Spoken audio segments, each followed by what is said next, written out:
La palabra género empieza a utilizarse por primera vez en la historia con un médico de la Universidad Johns Hopkins de Baltimore en Estados Unidos. Este médico psiquiatra dice que todos los seres humanos nacemos neutros, es decir, que el género es una construcción que se hace y que no depende de las condiciones biológicas con las cuales cada uno nace, con lo cual él pretende demostrar su teoría. Lo que ocurre es lo siguiente: él necesitaba un par de hermanos para poder demostrar su teoría. ¿Cuál era su teoría? Que como hombres y mujeres nacemos neutros, pues entonces la sociedad es la que va a marcar si somos hombres o mujeres, y en esa medida entonces si yo crío a un niño como niña sin que él se entere y sin que nadie se lo diga, ese muchachito se va a comportar como niña. Y el niño que yo crío como varón se va a comportar como varón. Con tan mala suerte para un par de criaturas y tan buena suerte para este señor, que aparecieron un par de niños gemelos. Estos niños nacieron en 1965 y debieron ser sometidos a la circuncisión. Los padres autorizaron circuncidarlos porque pensaron que se iba a hacer con el método tradicional. Pero para sorpresa de ellos, vamos avanzando, para sorpresa de ellos, la circuncisión, aquí está el médico de quien les hablaba, el doctor John Money, pero vamos adelante que quiero que vean a los niños. Estos niños no fueron sometidos a la circuncisión por el método tradicional, sino que se utilizó corriente eléctrica. Resulta que uno de los niños, Bruce, resultó quemado. Entonces, obviamente hizo necrosis y como consecuencia necesitaron amputar genitales. Entonces, los padres, allí está la madre con el par de bebés, habían visto en la televisión al doctor John Money decir que todos nacemos neutros y que depende cómo criemos a unos o a otros, nos vamos a convertir en eso.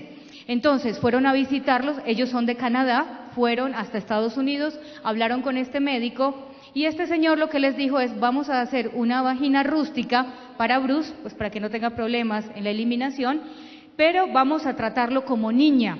Vamos a cambiar el registro civil de nacimiento y nos vamos a encargar de que absolutamente nadie sepa que Bruce es un niño, ni su hermano ni su familia. Como todos los bebés se parecen cuando nacen, y salvo que uno les quite la ropita sabe si es un niño o es una niña, pues entonces lo que le dijeron a su familia, abuelos, tíos, era que se habían equivocado, que realmente era una niña, pero que había sido un despiste.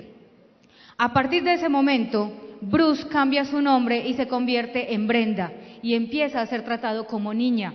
Entonces crecen el par de hermanos, uno como niño y el otro como niña. Aquí está Brenda, porque realmente la niña, que es un niño genéticamente, empieza a tratar de comportarse como niña sin lograrlo. Odia las Barbies, no le gusta que le pongan vestidos, no le gusta jugar con muñecas, es demasiado brusca realmente.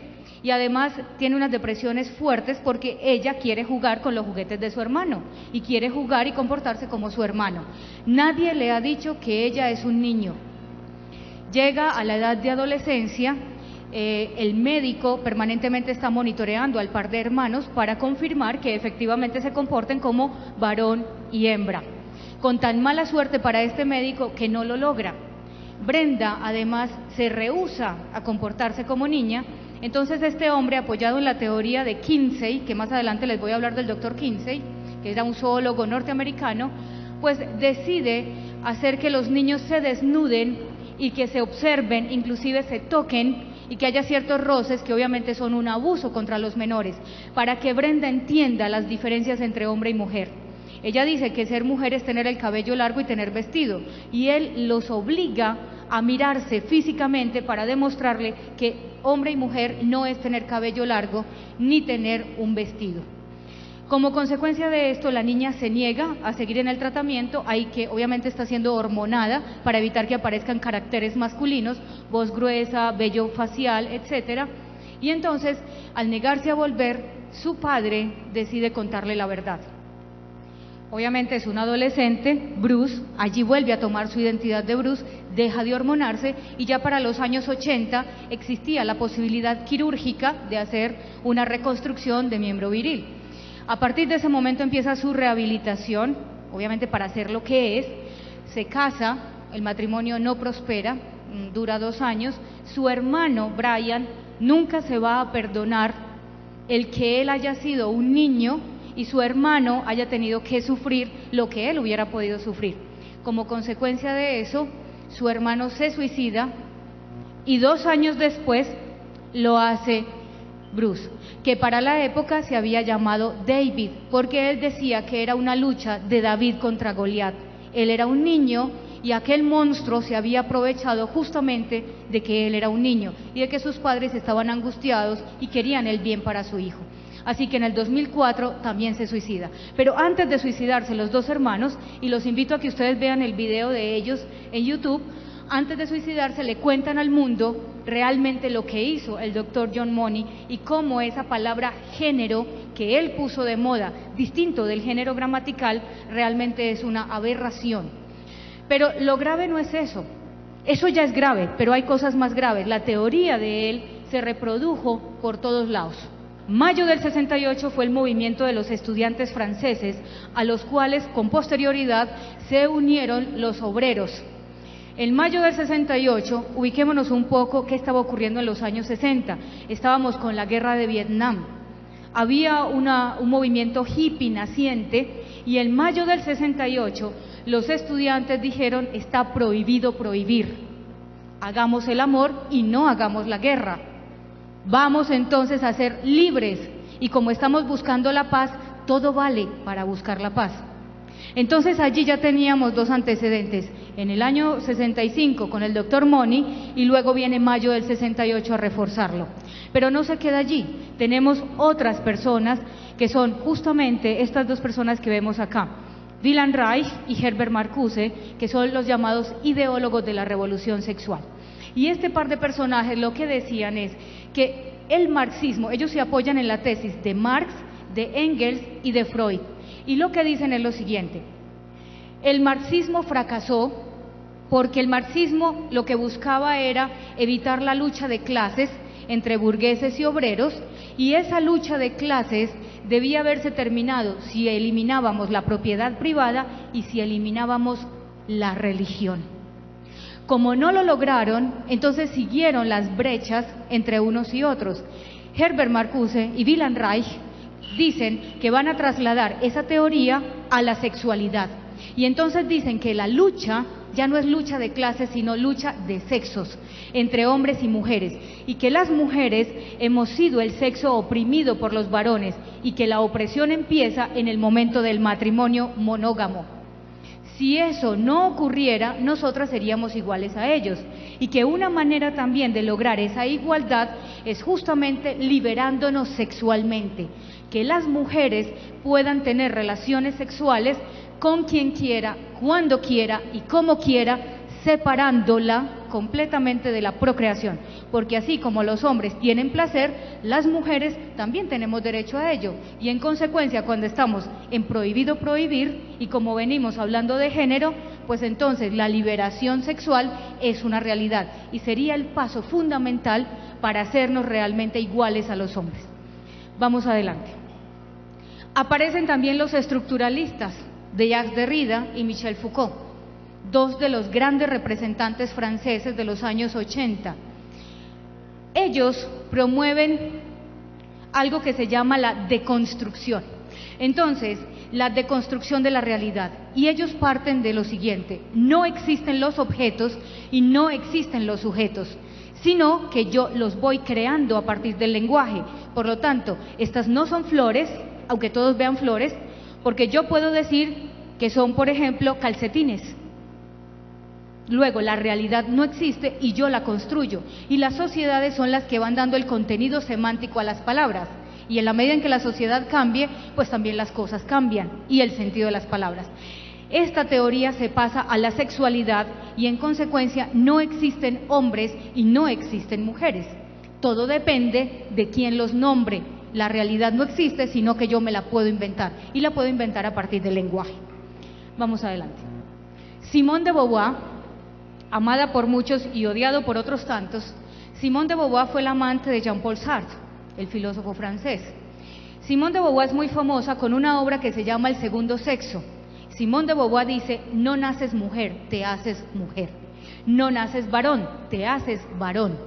Y además, la mujer casada es una esclava. Vamos adelante.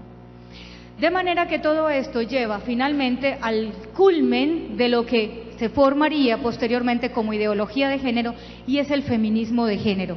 Feminismo no es sinónimo de ideología, aunque el mismo feminismo en sí tiene algo de ideología. Me explico. El feminismo ha tenido 3 olas grandes, obviamente ha habido unos intermedios. El primer feminismo, que fue llamado el feminismo de equidad, el de aquellas mujeres que luchaban por la igualdad de oportunidades, que tengamos la posibilidad de ir a las mismas universidades, que tengamos la posibilidad de incursionar en el mercado laboral, que tengamos la posibilidad de votar igual que los hombres. Pero en ningún momento ese feminismo de equidad veía al hombre como enemigo, al contrario, lo que veía era como su compañero y la posibilidad de avanzar juntos. De hecho, algo que le molesta muchísimo a las feministas de género es cuando uno les recuerda que estas feministas de equidad, que muchas de ellas perdieron la vida buscando igualdad de oportunidades, lo primero que dijeron es: el aborto no. Justamente porque somos mujeres, el aborto no. Porque esa es la mayor agresión de los hombres contra las mujeres. Y además no solamente contra la mujer que está embarazada, sino contra los mismos fetos femeninos, ¿no es cierto? Bueno, entonces la segunda ola es la que se forma a finales de los años 60, principios de los 70, y es el llamado feminismo de género. En el feminismo de género, con los antecedentes que traíamos, entonces lo que se busca realmente es la lucha de las mujeres contra los hombres. Y por eso hoy en día los hombres son los que están siendo realmente discriminados. Más adelante vamos a ver ejemplos.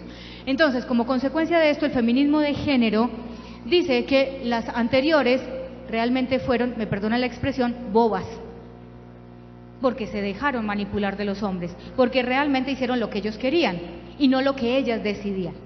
La reivindicación es igualdad de oportunidades, no mirar al hombre como el enemigo, sino como el compañero, el coequipero, pero además la posibilidad de compaginar la maternidad con lo profesional, con la actividad profesional y laboral, no excluirla.